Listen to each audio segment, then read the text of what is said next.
Jizzax viloyatining Baxmal tumanida ichimlik suvidan oqilona foydalanish, mavjud infratuzilmaga noqonuniy ulanishlarni oldini olish hamda qarzdorlikni kamaytirish maqsadida nazorat tadbirlari olib borildi. Batafsil muxbirimiz lavhasida.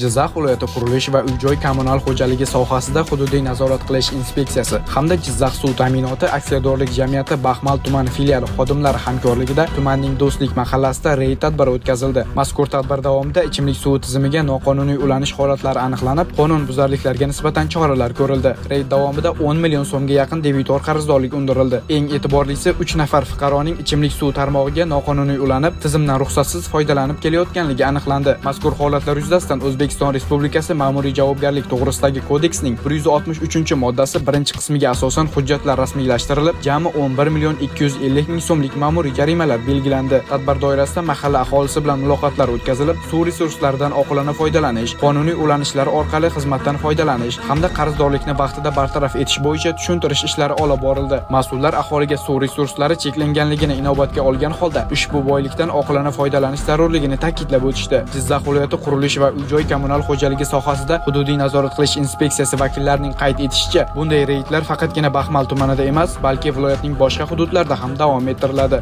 Bu orqali ichimlik suvi ta'minoti tizimidagi tartib-intizomni mustahkamlash, resurslardan foydalanishda qonuniylikni ta'minlash va aholining ijtimoiy mas'uliyatini oshirish ko'zda tutilgan. Ichimlik suvi inson salomatligi, jamiyat taraqqiyoti va ekologik barqarorlik uchun muhim resursdir. Uni asrash, to'g'ri va qonuniy foydalanish esa har bir fuqaroning ijtimoiy burchi hisoblanadi. Raqamlar va holatlar shuni ko'rsatmoqdaki, qonunbuzarliklarga qarshi qat'iy kurash va fuqarolik mas'uliyatini oshirish orqali tizimli yondashuv shakllanmoqda.